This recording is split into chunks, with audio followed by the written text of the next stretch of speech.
During the basics, we set up the training so the dog couldn't fail if we were doing it the way I like to do it. I want to set up every mark in a way that's going to ensure the dog does these things the same way, the right way every time. 1, they sit and watch the complete arc of the throw. 2, when that bumper hits the ground, they focus on that target and stay focused on it. 3, they sit there through that. 4, when you send them, they go directly at the target. They don't start running at the gun. They don't start taking circuitous lines to get there. They go straight at the mark, at the target. 5, they drive all the way there. They don't stop part way to start hunting because they lost their momentum. We want them to drive all the way to the retrieve. The next thing I want them to do is find the mark immediately when they get there. Why do I want them to find the mark immediately when they get there? Because I want them to develop a habit or an understanding of where they can find that mark relative to the thrower.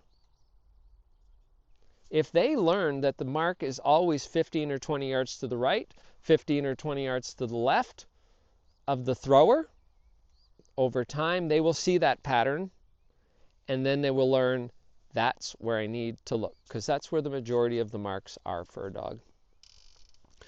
When they get there, they get to the target, they pick it up, and they come directly back. We do that over and over and over again to create the right habits. Not the habit of running at the gun, not the habit of stopping short and hunting short, not the habit of getting out to the fall area and then running all over Hell's Half Acre to find it.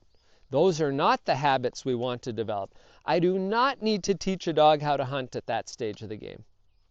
I can teach them how to hunt later. On top of that, during the fundamentals, we are also developing memory. We set up memory marks, again, that are so easy the dog can't fail. They continue to bring those same habits that they learned on singles to memory retrieves.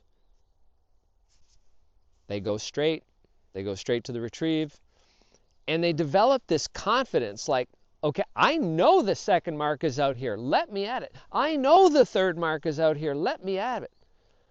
They're not sitting online looking out there for the second or third retrieve shitting razor blades. Seriously, like when a dog is nervous because they're afraid to do something wrong or they don't know what the right answer is, simply because they didn't get good experiences that led to confidence. We've got to build that in first before we start challenging them and they start having failure after failure after failure. So that's what's going on through the basics. We don't do anything that's going to cause failure.